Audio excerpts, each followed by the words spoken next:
Hey there, it's Dr. Justin Marcagiani in the house. Welcome back to Beyond Wellness Radio. We have Dr. Sajad Zalzala, Dr. Z for short. Dr. Z, welcome to the show. Thanks for having me, Justin. Well, let's dig in today. So you're a family medicine practitioner, you're a medical doctor, and you kind of made your journey over to the functional medicine world. And it's always interesting because when you go from the medical doctor realm, you put so much time and so much work into understanding the allopathic side of medicine, and to come over onto let's call it the good side, right? Walk me through that journey. How did that happen? Did you get disenchanted with conventional medicine? What happened in your life to then cause you to come over onto the light, so to speak? Sure. Actually, for me, it happened early on, right in medical school. So I actually started out my career after high school as a computer science major. At first, I didn't want anything to do with medicine, but I changed my mind. A few years into my studies of computer science, actually I gravitated more towards customer service, helping people rather than technology.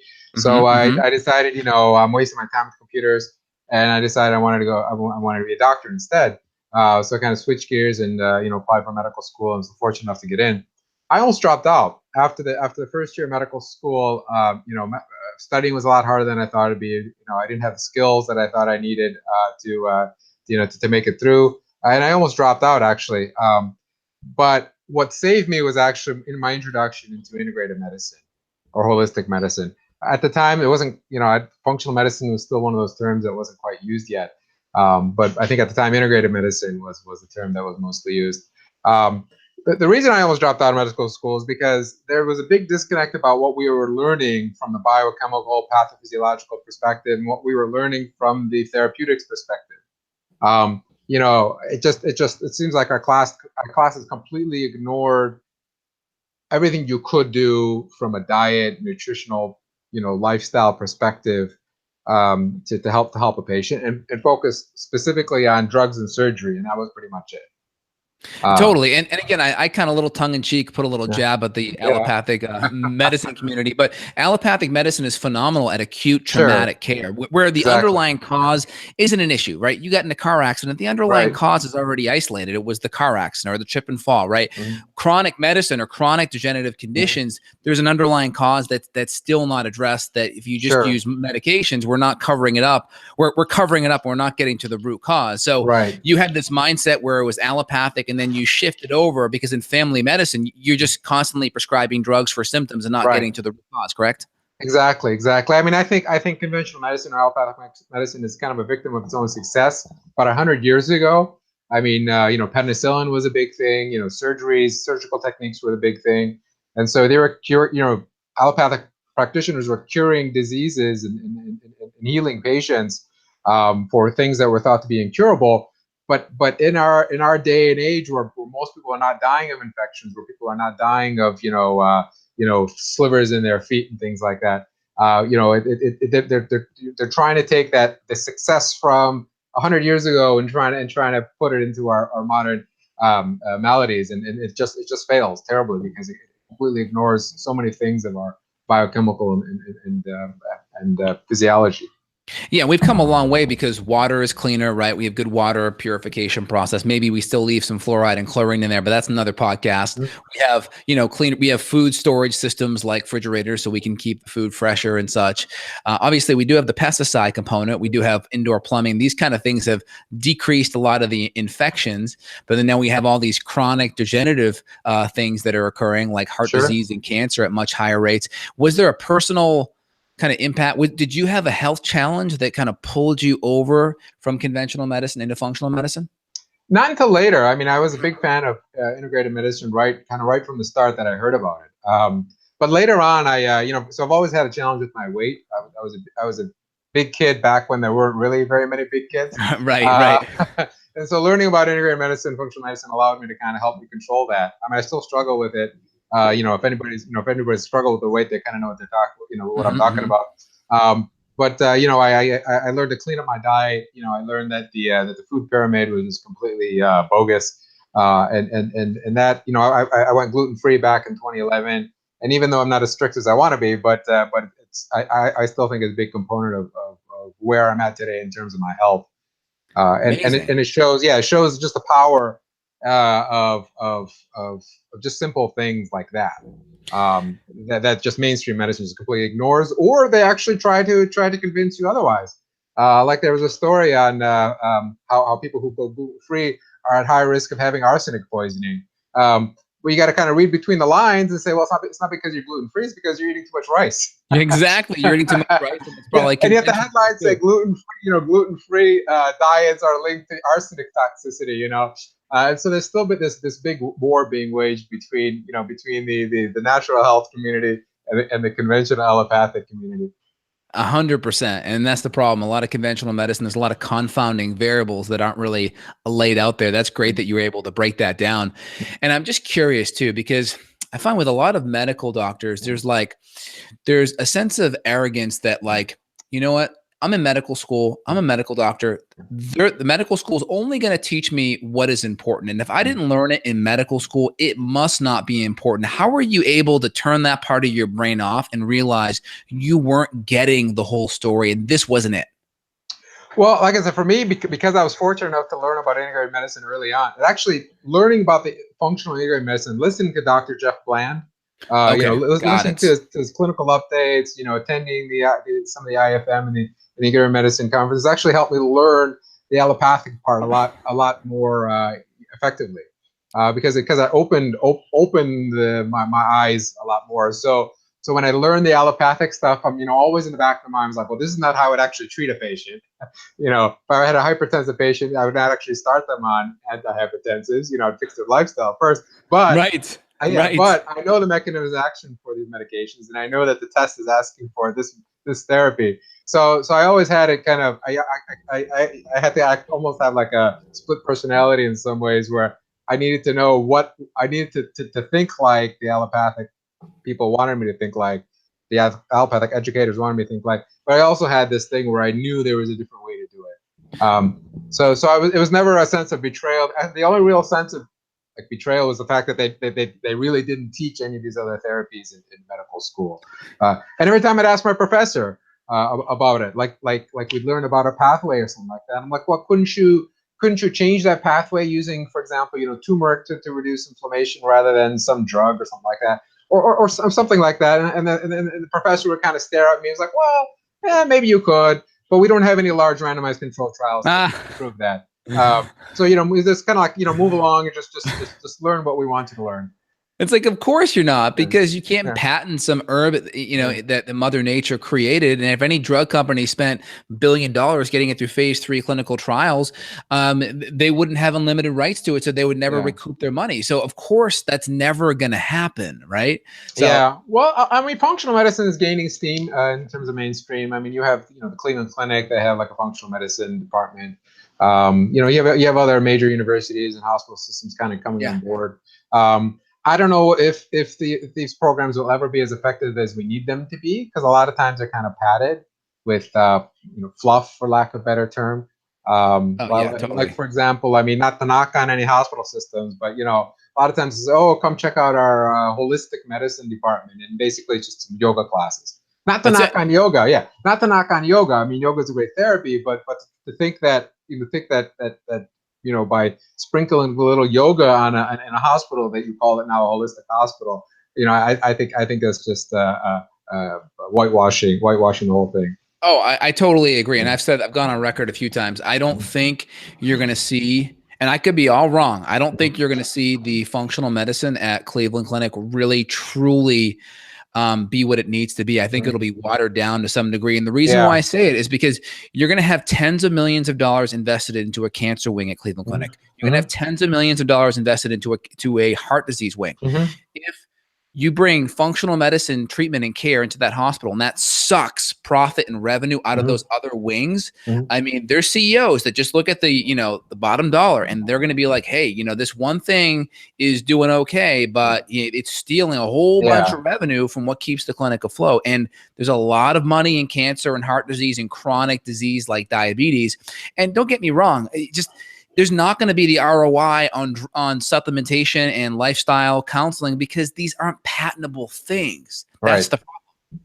Yeah, exactly. Absolutely. And unfortunately, I think until the healthcare bubble bursts and people realize that, that it was insane to pay for, $50,000 a year for a therapy that just covers up the symptoms. Until that happens, I think we're kind of stuck with it, unless patients take control of their own health and try to kind of seek out their own therapy. Oh, totally. Like, I mean, for instance, my wife and I had a child the end of last summer, and he's doing phenomenal. But like a lot of children, as you know, as a family practitioner, is he had a slight like heart murmur, which a lot of times in a child and an infant can be totally normal. So we were just like, all right, well, let's just get it evaluated. Kind of fast forward to the end, his heart was totally fine, but we get the bill back, and it was like $3,000 for an hour of the doctor's time. I mean, they did like a little, I want to say a ultrasound test. Yeah, echocardiogram. Yeah. And they did one other type of test, but it was $2,500. The insurance ended up paying everything but $300. But I'm like, wait a minute. Like if I just went to the cardiovascular doc and was like, hey, here's $300. Just give me what I need from a service perspective. We could have just cut out all that whole insurance industry. Right. No, absolutely. I mean, the direct care and self-pay is becoming much more popular as copays and deductibles go up. I mean, I have an incredibly high, deductible on my family's plan, and I do everything I can to try to stay out of the healthcare system. I'm fortunate that I have access to the healthcare system. In ways that other people don't, but people are smart about it. I think they can also kind of, work with their doctor or work with a health provider to kind of keep it much more affordable than when you're dealing with the insurance and everything's inflated like that.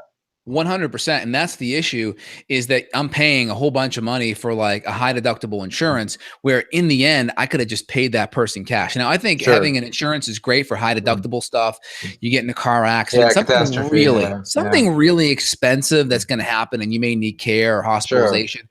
That's where I think it's good. But I think everything else, having an HSA or flex spending, and then going with the doctor, because I'm not sure how it is in your practice, but it's just me. I have a couple of people that help on the administrative side. I don't spend all this money on billers and staff and overhead. So number one, I get more of what I charge, and I can charge less than most people because of the situation, right? Yeah, absolutely. Yeah, well, that's why I started this. In the pre-recording session here, I was talking a little bit more about why I started this online clinic. Is because by doing it online, by allowing patients to access practitioner directly, it brings down the costs. Huge. It's also a convenient factor as well. I mean, no commute. No commute, right? You don't have to take in the office. Yeah, you don't have to take a half a day off of your work schedule to go sit in a waiting room. And you don't necessarily have to. You could potentially book outside of the regular business hours, because usually practitioners on the other end are they have a little bit more flexibility as well. So it's better for the practitioner and for the patient. That's great. And Dr. Z, what's your website, so people listening, if they want to reach out to you and get support, how can they get a hold of you? Yeah, so the online clinic I run is called rootcausesclinic.com. Love that name, rootcausesclinic.com. We'll put the link right below. So if you guys are listening to it and you're driving or doing something and you can't access it, just click below in the description and you'll find that in there. Sure. I mean, my goal for that clinic is to just try to help as many patients as possible by allowing them access to a functional medicine provider. One of the challenges with a non-medical functional provider is that some of them face is sometimes patients need medication to try to get rid of certain issues. Exactly. For example, if somebody has heavily yeast infected because of a yeast overgrowth, sometimes you need some fluconazole or nystatin to suppress it. Herbs don't always work as well as they should, or taking probiotics. So that's kind of a situation where you need a medical doctor kind of in the background there to kind of order blood tests. A lot of tests, things like that you're not able to access directly. So I work together with these health coaches, or they're functional medicine providers, I call them. It could be a practitioner or another non-prescribing physician like myself. Exactly. So I kind of collaborate with these non-prescribing, non-medical, non-MD practitioners they kind of get the best of both, get the best of both worlds to the patient. I mean, they have Okay. fantastic educations and experience with functional medicine, and then when they need that support or supervision from a medical doctor, I'm licensed in 35 states. So that allows me kind of broad access to pretty much 90% of the audience that's listening to you in the United States. So that's kind of my vision for that. It's still fairly recent in terms of its launch. We're still accepting patients, and we hope that it'll grow as time goes on and people know more about it.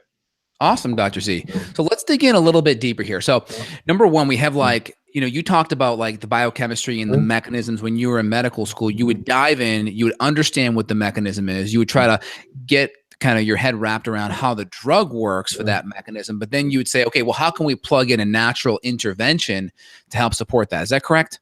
Exactly. Again, that's kind of where we're listening to Jeff Bland and other people like him really made a big difference in my education. Okay. Well, I'm going to lay one thing out and then let's kind of play a game and just go back and forth here. That way I think people can understand both mindsets. So we have high blood pressure, right? And we have the big medications for it are going to be like hydrochlorothiazide, like a water pill. We have angiotensin converting enzyme drugs. We have beta blockers, right?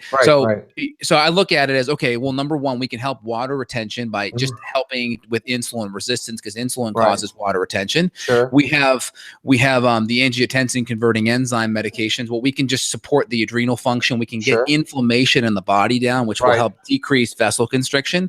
Things like curcumin or ginger or fish oil will help relax kind of the inflammation there. And then also things like magnesium, which helps a natural beta blocker for the heart too. So that's kind of that's like omega-3s help kind of the flexibility of the arteries and can help that as well. Just staying away from inflammatory foods. I mean, a lot of times the circulatory system is so inflamed because of the junk that we feed ourselves. You can bring down the blood pressure fairly quickly by just going on a super clean diet, and I've seen that happen quite often. That's great. I want to see, do you have another drug? Can you another mechanism that you can lay out and then just kind of compare and contrast the allopathic versus the functional med mindset like I just did? Well, diabetes, for example, that's a big one. Excellent. So yeah. So I mean, the number one prescribed drug is metformin, and actually, I like that drug. I don't want to knock it. The reason I think it works so well is actually an extract of, I believe it's the French lilac or the German lilac, French lilac, I believe.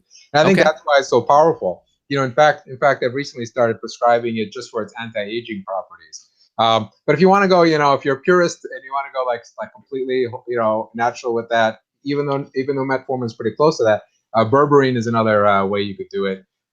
So metformin, for those who may not know, it works really well because it helps the insulin receptors work better, and it also blocks excess accumulation of sugar storage in the liver. Excess creation of sugar in the liver as well. So it really works really well. But of course, any supplement or medication or anything that you take externally is only going to work so far. If you don't, you have to make changes to your lifestyle and diet. I tell patients I'm a big fan of what's called a paleo diet, or like a modified paleo diet. I like paleo template. Yeah, exactly. Where people try to eat as closely as their ancestors did. Love it. And that seems to work the best for a wide variety of people. The largest variety of people. There's some individuality. People from Europe may be different from people from Asia, and there might be a little bit kind of tweaking that you need to do there. But I just like the concept of it, and I think that ease. So anybody who comes in my office that comes in with diabetes, first thing I do is I make sure that they get on a low carb, low starch paleo diet, and then metformin is usually I'll start with. Like if they want to go, I'll tell them to order berberine. But then from there, if you're talking about the insulin sensitivity, you put them on things like chromium, because chromium is important for the receptors, the insulin receptors. You got to put them on a good quality B complex, because all those, a lot of the B vitamins are needed to help process the carbohydrates, and a lot of people are deficient on those just because of the processed foods. Magnesium is another thing that I put patients on. Anything with bitter, like bitter melon, dandelion, Anything that tastes bitter, they seem to have substances in them that help kind of control the blood sugar as well. I mean, there's so many things you can do. One medication that I do not use for diabetics is glyburide or the sulfonylurea medications. Yeah. I stay away far away from those as possible. And why is that? The reason is because, in fact, I find it actually helps accelerate diabetes because what it kind of forces the pancreas to release more insulin. Stimulates more insulin. Exactly. And the last thing you want as a type 2 diabetic is more insulin, because it burns the pancreas out faster, and it's kind of a faster path down that cliff to needing insulin injections. Exactly. That makes sense. So I just want to break that down for the listeners, right? What you're saying is we have this pathway of insulin resistance that happens. We have this drug metformin, which is the French lilac you mentioned, which decreases some glucose absorption in the gut. It decreases some of the gluconeogenesis, which means producing sugar from the liver. Also, I think you didn't highlight it, but I want to just see, do you also give some extra B12 to prevent any anemia issues from the metformin and low B12 connection? Oh yeah, anybody on metformin, I always check their B12 level periodically, and I encourage them B12. Well, that's part of the B complex that I tell my diabetics to take. Got it. So that's there. And again, conventional medicine, they're not touching the diet. They're typically recommending the food pyramid, which has more grains, more inflammation, higher blood sugar via cortisol, and just the carbohydrates that they're consuming. And then, typically it's the sulfonylurea medications, and then eventually they're on to full-on insulin, and then they're just giving more insulin to cover up all that sugar. So you're actually trying to get to the root issue, which is the diet, the lifestyle change. You may use a medication, which I do think metformin is a better medication. And again, I think a lot of the anti-aging benefits just come from the fact that we're getting insulin down too, right? Right. Well, there are other anti-aging properties of metformin. Let's hear it. I'm curious. Yeah. So there's 3 anti-aging pathways. This is kind of taking off on a little bit of a tangent. 3 major ones that we know about, and there may be more. So you've got these sirtuin genes. And I'll talk about that. So you've got the AMPK, AMPK, and then you've got the mTOR. Yes. If anybody's read anything about red wine and resveratrol, they'll know about the sirtuin genes, originally discovered by a brilliant scientist out of Harvard Medical School back about 20 years ago. He discovered that from yeast on up, we have these genes called the sirtuin genes. And he found that in many organisms you can actually stimulate the sirtuin genes by taking resveratrol. Now they spent millions of dollars trying to find resveratrol derivatives to work in humans. Unfortunately, it never panned out. Now, his name is Dr. David Sinclair. He's back in the lab and he's looking at a substance called NAD or NADH. It's a derivative of niacin. Don't ask me what NAD or NADH stands for. It's really long. Yeah. You can look it up. But we've ignored NAD for a long time. If you remember from your high school biology class, NAD was just kind of one of those things. It was just part of the Krebs cycle. We took it for granted. We always thought that the end goal was ATP, and we need ATP, but you need NAD to make ATP. But we also it's a reducing agent, right? NAD's main job is to grab electrons. Exactly. And you need a certain number. I can't remember off the top of my head how many, but you need a certain number of NAD to make a certain number of ATP. But as we get older, the number of NAD available to us is less and less. In fact, studies show that by the time you're 50, you're down to about half as much NAD production as a young healthy adult is. And that's the problem why the resveratrol in humans doesn't seem to work, is because of that lack of NAD. Once you get the NAD levels up, then everything works better. And there's some research on some substances that help do that. So let's break that down. So what pathway was that again that you just mentioned that the resveratrol was with? The sirtuins. The humans have seven sirtuins. Yeah. Sirtuins. Is that similar to the nerve pathways? Nerve. I know resveratrol does a lot with the nerve pathways. Resveratrol, green tea, those kind of things. I believe they are related. I believe they are related. It must be. Go back to my biochemistry books to see how they're related. So the first one's the SIRT path. Go ahead. Yes. So the SIRT path. So sirtuin path, but you need enough NAD in order to actually for those sirtuin pathways to be activated. And there's a lot of research going on in substances to help boost NAD level. The one that's available right now as a supplement form is called nicotinamide riboside, or NR. It's kind of costly, but it's well worth it. I find if you use it in combination with other mitochondrial support supplements, it actually works a lot better than by itself. And then additional B vitamins would also help with the NAD as well? Yeah, again, because you got to remember that Krebs cycle. There's B vitamins involved in all that. Exactly, all in that. Well, maybe the NAD is NAD is derived from is made from niacin, which is a B vitamin. Yes. So without enough NAD, the sirtuin genes don't work. So you need both, like resveratrol to help stimulate the sirtuins, but you need an NAD boosters to help boost it and kind of work. It's like the fuel for the sirtuin proteins. The other two pathways, the mTOR and the AMPK, those can be stimulated by things like intermittent fasting. Well, fasting. mTOR, right? Yeah, exactly, exactly. But also coffee too, right? Can't coffee help with the mTOR? There's a lot of things that we're learning about that can help boost mTOR. I don't know as much about the studies for coffee, but I wouldn't be surprised. I mean, coffee's got a lot of things in it, polyphenols and things like that. But like I said, you can stimulate those pathways by fasting, intermittent fasting. Metformin also stimulates those pathways as well. Now, is it primarily doing it through the insulin sensitivity? Is that how it's doing it, or is there another pathway? No, I think there's something else to it. I don't know exactly how it's stimulating it, but when they do gene arrays and things like that, they do protein analysis, it seems to be stimulating those two pathways for the positive. And that's why there seems to be more and more traction in getting metformin in people who are not even diabetic, pre-diabetics, or even people who just who just have a little extra trouble losing weight. It seems to be very effective. And when you add it to a paleo type diet, it just kind of adds that one more layer of benefit to it. So I commonly prescribe intermittent fasting for my patients. And basically what that is you stop eating at like 6 o'clock at night, and then you kind of skip breakfast.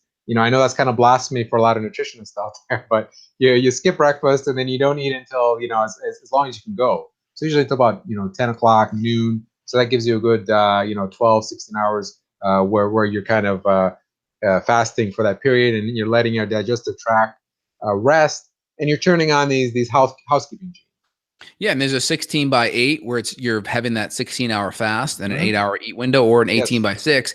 And if anyone has adrenal issues or blood sugar issues, one thing you could even just think about doing is even a 12/12. Yeah, where you may stop eating at 7 p.m. and then, or let's say 8 p.m., but then you're up at 7:30 the next day and you don't have breakfast till 8 a.m. Sure. That can give you a 12-hour window too. Right. If you're in between. The longer you can go without food, the more likely you are to turn on these housekeeping genes. Like I said, the mTOR, the AMPK, some of the other genes as well. And there's also a way to do it what's called calorie restriction, but the people who are brave enough to do the true calorie restriction are I've heard that they're miserable because they just don't have enough vitality they don't have enough calories in their diet to sustain vitality. They may end up living a little bit longer than the rest of us, but I think there are so many other ways to kind of accomplish that same goal without that hit to your vitality.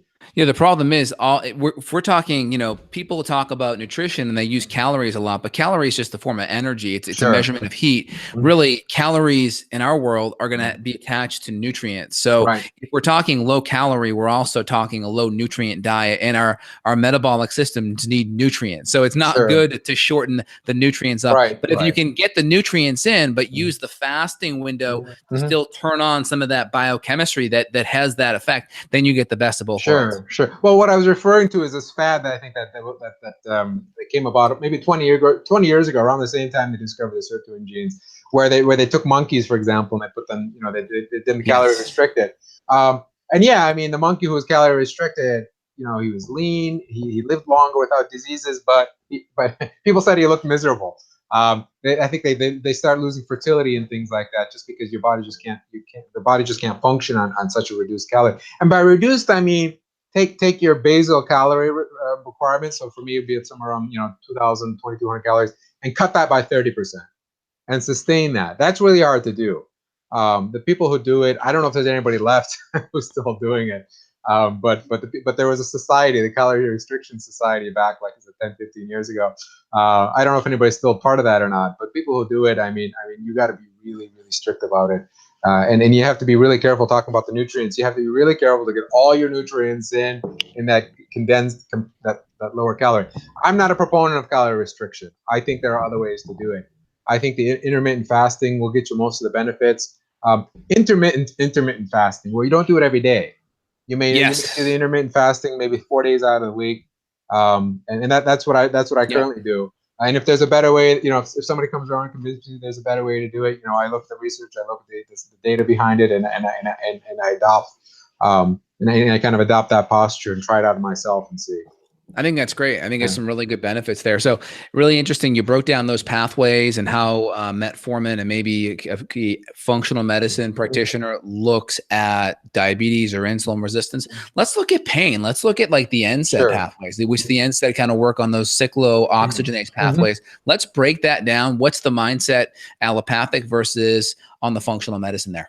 Yeah, so I mean, pain's actually a very good topic because every day we're hearing about we're kind of an opioid crisis. People are overdoing opioid. But just a little aside on that. I mean, I think addiction in general is on the rise, not just pain medication addiction. I think people are using pain medication because addiction is just such a big thing now, and a lot of it has to do with the neurotransmitters of brain being so out of whack for all sorts of reasons. Depleting nutrients, just the chronic stress. Now you have cell phones, and the cell phone kind of teaches you how to be addicted. Every little minute you're looking at it, and you're like that little monkey who will press the dopamine stimulation until they die. And so I think pain is a big thing, but we also have to look at the addiction part of it as well. But to answer your question. So in conventional allopathic, if somebody comes to you with some kind of tendinitis or inflammation somewhere, the first thing we reach for is ibuprofen, naproxen,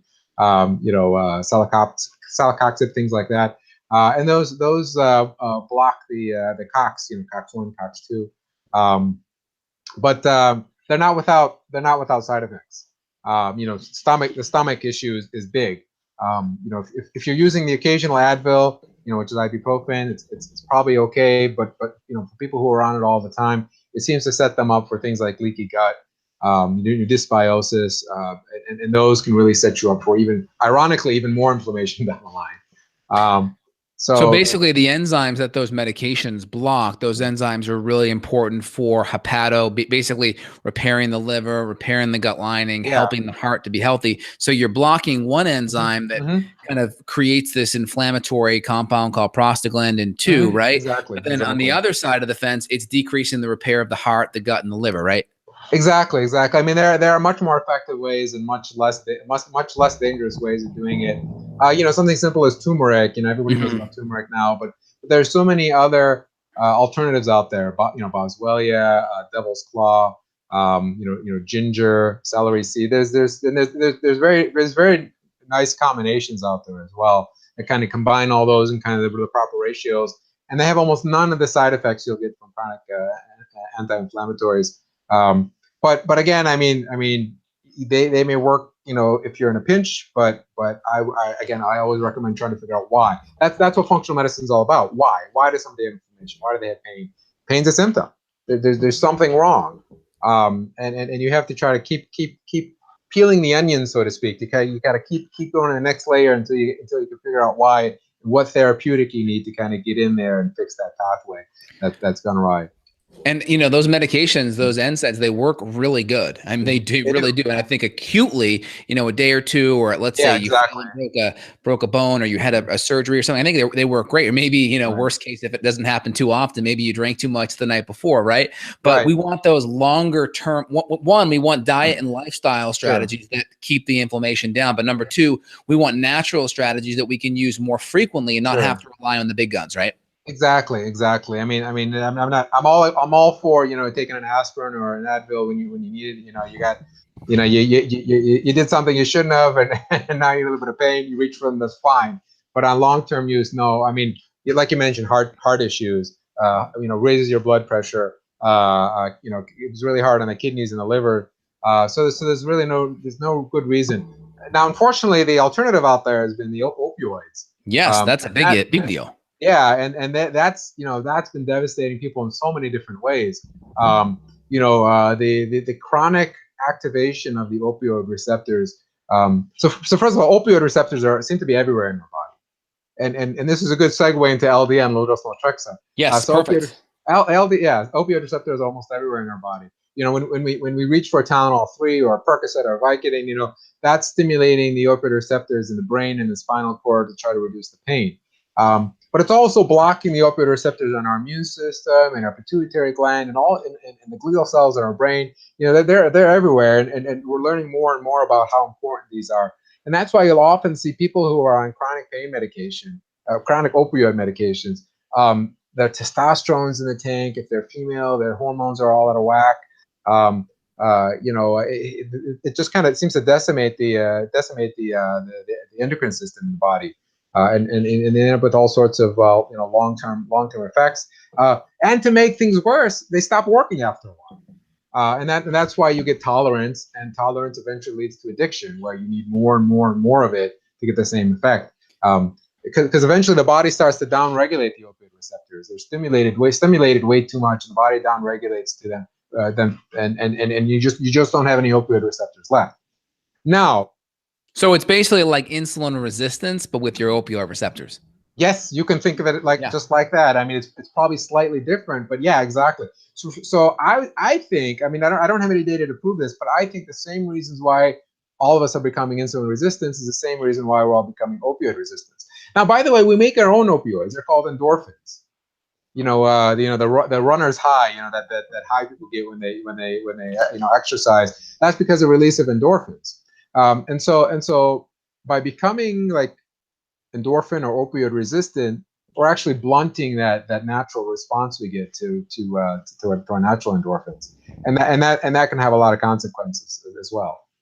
100%. And that, again, it's like when you come up and you're resistant and then you come back down. I mean, the side effects of coming off opioids are tremendous. And my big concern is chronic inflammation. You go from NSAIDs unaddressed, you go to opioids. And the problem is, the more stressed you are and the more inflamed you are. I've never found a chronically stressed or inflamed person that didn't have a bad diet, and they didn't have also a bad gut. And the problem is, you mentioned it earlier, beta endorphins are a natural pain relieving compound, but beta endorphins ate 19 amino acids to make beta endorphins. So if we have bad digestion, we're not going to be able to break down those proteins and make our natural beta endorphin as well. Right. So we have a production issue, but also a receptor issue. Yes. Now, one way. Now I mentioned that the opioid receptors are on the immune system as well, and we're learning more and more about the importance of those, and we haven't fully fleshed out the exact importance of them. But it seems like people who have immune system issues like rheumatoid arthritis, fibromyalgia, gout, not gout, psoriasis, things like that. They seem to have a lack of these opioid receptors, and that's kind of where the idea of using naltrexone comes into play. So naltrexone, for those who don't know, was originally approved back, I believe, in the 80s or 90s for alcoholism.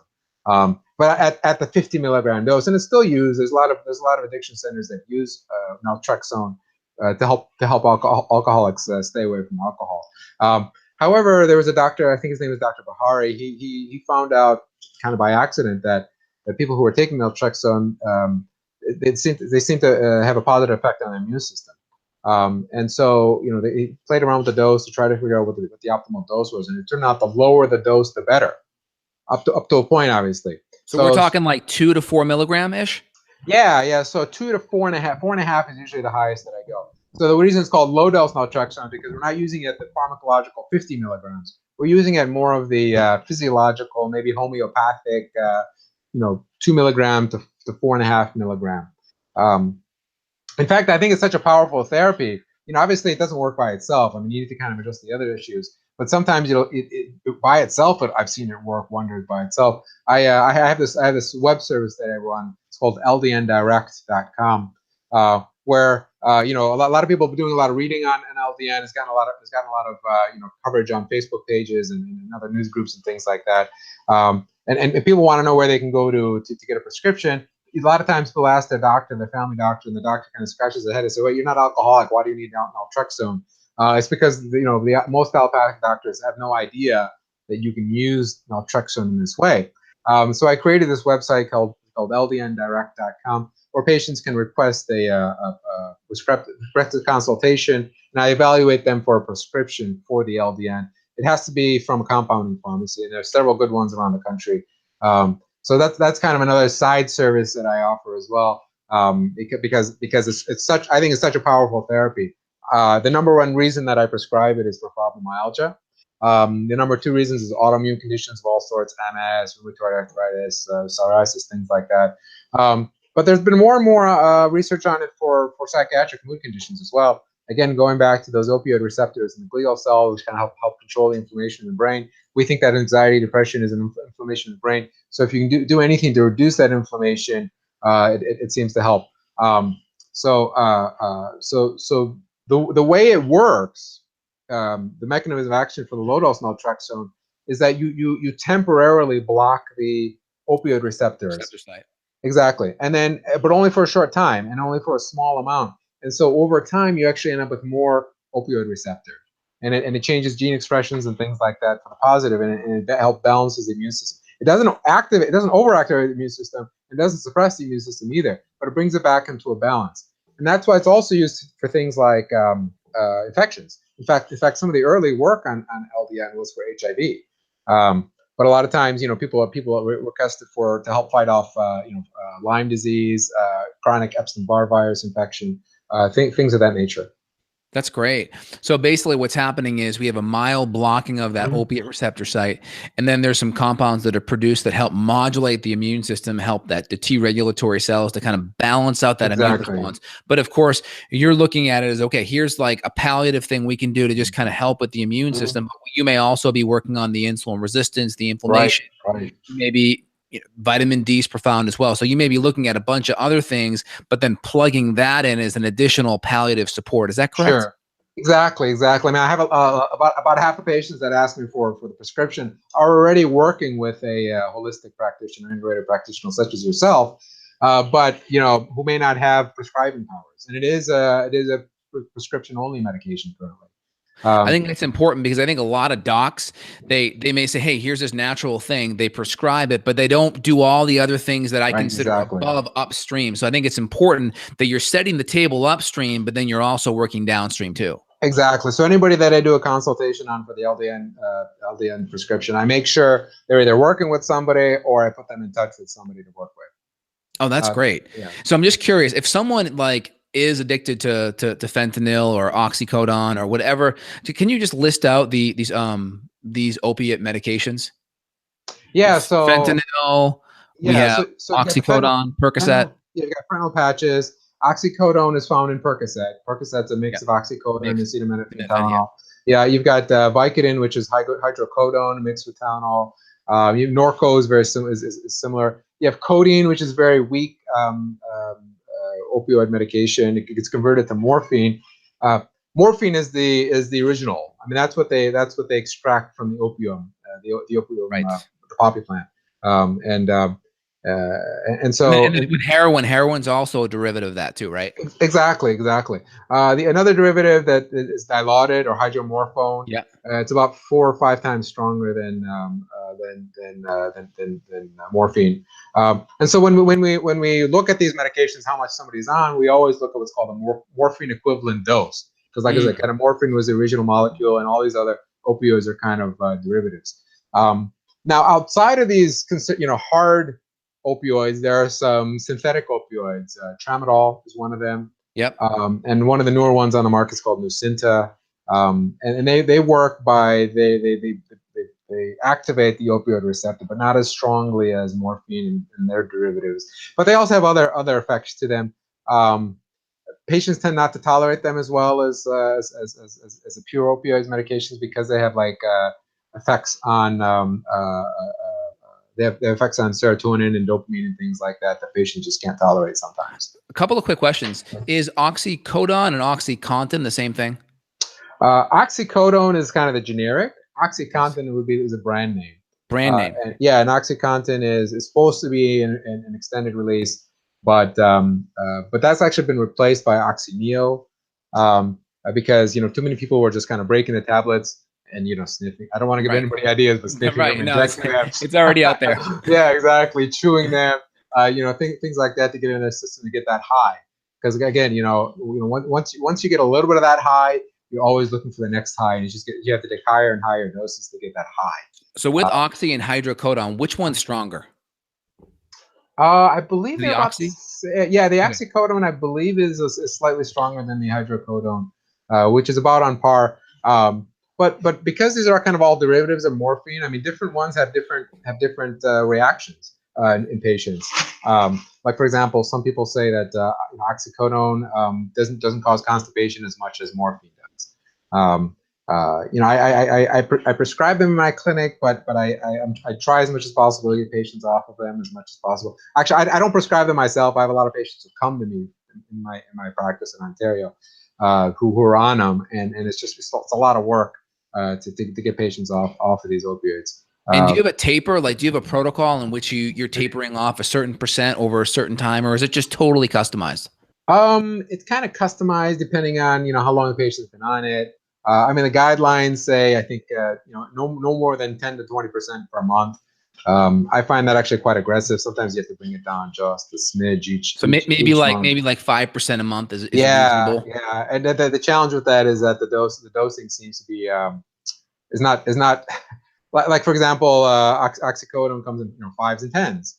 So you have to get kind of creative. And kind of find an in between. There's also, there's also the antagonists like methadone and Suboxone. Those have become a lot more popular. But they have some of the same properties as the opioid medications. But if you take too much, it kind of blunts the high. Do you have any experience with the herb kratom to help people get off the oxys? I've heard a lot about that, but I have not. I don't have any personal. I've had several patients ask me about it, but I don't know of any reliable sources or safe sources, so I don't recommend it. I'd have to do more reading, research, and actually get more feedback from patients before I can make any recommendation. Yeah, however, to kind of segue into another topic we were talking about on the pre-recording. How much time do we have, by the way? We have about 5 or 10 minutes left. Oh, okay. All right. Much you need. Yeah. So just real quick. So I was completely against, cannabis, probably 4 or 5 years ago. Yeah. So completely against it. When I had patients come up to me about cannabis, medical cannabis, because it's legal here in Ontario and several other states, I was like, okay, these patients are just kind of finding a legal way to get high.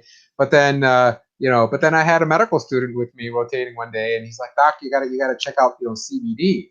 Which is a component of cannabis. It's cannabidiol. It's so cannabis, the plant. I mean, we've taken it from nature and we've kind of hybridized it and things like that. A lot of times the recreational one is much higher THC than you'll ever find in nature. And so a lot of people who are looking for cannabis as a recreation will look for the high THC. And THC has some psychoactive properties. It can have some therapeutic. Get you high, basically. Exactly. But it can help for people in the munchies. Exactly. It can help, and to a limited extent, people who have like anxiety issues, PTSD, things like that. So there is a place for a little bit of THC. Yeah. However, one of the components that I've been impressed with is CBD, cannabidiol. And that seems to have a lot of anti-inflammatory effects. In fact, there seems to be specific endocannabinoid receptors in our cells in our bodies. I'm not quite sure what they're there for, because we haven't. I don't to date. I mean, I haven't seen the newest and greatest research, but to date, there's nothing in our body that stimulates these endocannabinoid receptors. It's just, but these cannabis extracts do, and they have a lot of positive effects on our inflammation, on our immune system.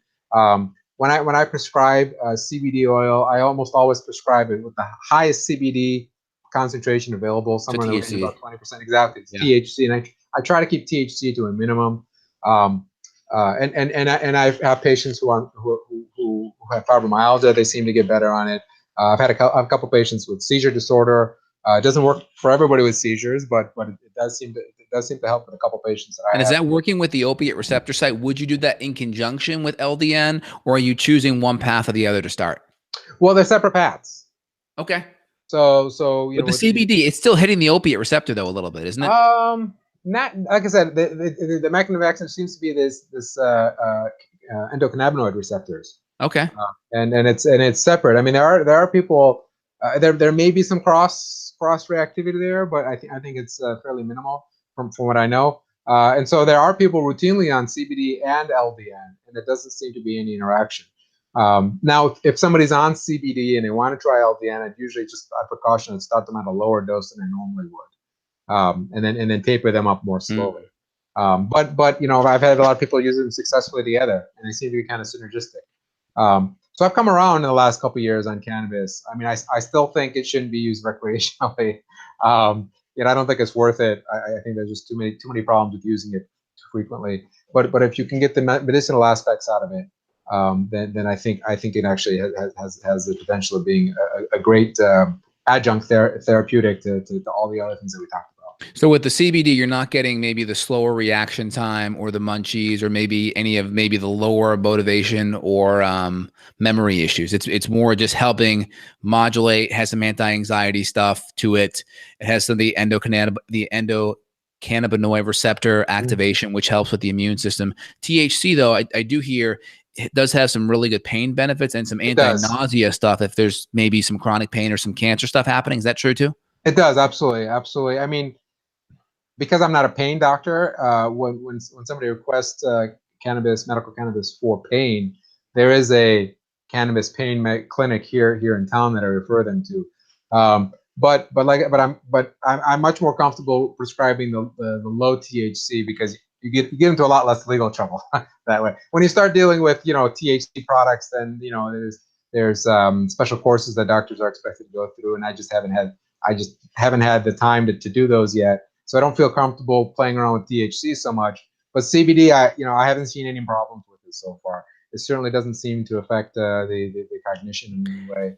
And if someone does CBD, if someone does uses CBD, can they work while they do it? Can they drive while they do it? Yeah, as far as I know, I haven't seen anybody have any kind of impairment with it. In fact, a lot of the products in the States now, they kind of get around the whole legality issue by using hemp derived CBD, and there are farmers that grow specifically bred hemp products that have almost no THC and high CBD. Technically, hemp is still legal in the U.S. It's not grown in the U.S. It's grown in Canada. But hemp products. I mean, you can buy hemp seeds. You can buy cereal with hemp in it if you like. You can buy hemp oil. But like I kind of get around the legality of using cannabis, marijuana. A lot of the CBD products that are over the counter on the market are derived from hemp, and I don't think that's any problem. They seem to work. They seem to work just as well whether you get it from hemp or from the regular cannabis. Amazing. Really great information. And Dr. Z is licensed in over 35 states here in the United States as well. He's also in Canada too. So if you're on both sides of the fence there, feel free and reach out to him. rootcauseclinic.com? Yeah, Root Causes Clinic. Root Causes, plural, clinic.com. So feel free and reach out to Dr. Z. He may really help provide that extra buffer between the conventional medicine and functional medicine bridge that a lot of people need. Dr. Z, thank you so much. Is there anything else you wanted to share with the listeners here today? Well, the only other thing was that LDN Direct. If anybody wanted we're interested in if they're working with a practitioner, but they want to try the LDN, I'd be more than happy to try to help them. So it's ldndirect.com. And then a lot of times people don't have a practitioner to work with, and I refer them to my Root Causes Clinic or to a local practitioner such as yourself. Dr. Z, thank you so much for the information. It's refreshing getting both sides of the fence there. Have a phenomenal day. We'll talk soon. Thank you. Thank you.